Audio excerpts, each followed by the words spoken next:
You know, a lot of what was going on today in the last, I guess, week didn't really affect us too much in our decision, right? Because we went into it, we had been talking kind of all week to Luca's agent, and just he was the guy we targeted. I mean, we went through all of our lists, and we just this was the guy that we were really wanting to be there. You saw it in the room today, and as soon as we were able to get him, we jumped. There wasn't much time, for us to put that pick in.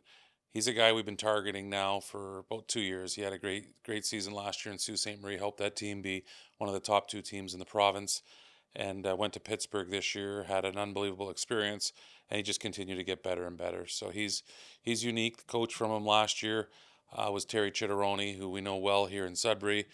He talks about this guy as a bit of a unicorn, and that he could just do it kind of all. He's got the offense, the defense, skating's elite.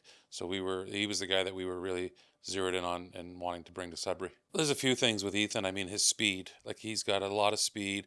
His compete level is really, really high. I mean, you notice him every time. He's one of those guys when he jumps on the ice, he grabs your attention because of how well he skates. And he's just that guy. I mean, he excelled at the combine as well.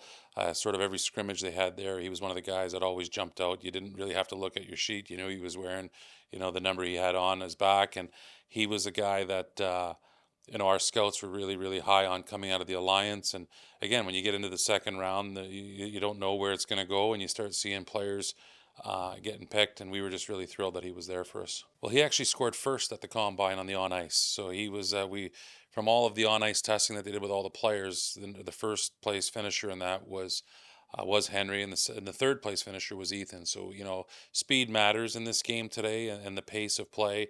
He scored 20 goals. He finishes his checks. When you talk to the other guys in Ottawa, we always ask, who are hard guys to play against, and his name always comes up. He's just a competitor. He comes from a hockey family, and he's a guy that we really were targeting. He had a great OHL Cup. He had a great season in Ottawa, like we always do. I mean, we're going to go after the best player available.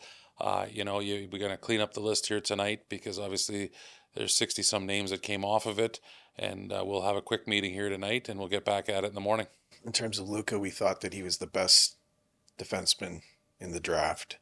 We thought that he was clearly, you know, he brings the offensive element to the game. He's a power play specialist. He transitions well up ice, but at the same time, he can play well on the defensive end.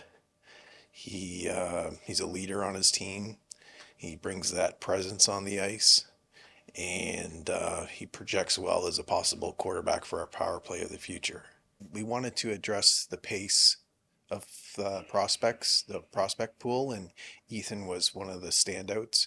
When we went to the combine last week, he was by far one of the best skaters in the draft. He brought pace, he brought compete level, and he was relentless on the forecheck. He reminded us of a few other players that we play against in the league, and we just wanted to continue the process of adding to players in our prospect pool that bring pace, compete, and a relentless ability to play the game. Henry brings, like similar to Ethan, he brings a high compete level. At the same time, he's hard on pucks as well. He creates turnovers in the offensive end, and he does all the small little things, detailed things in the game that we felt were necessary to address with our draft this year.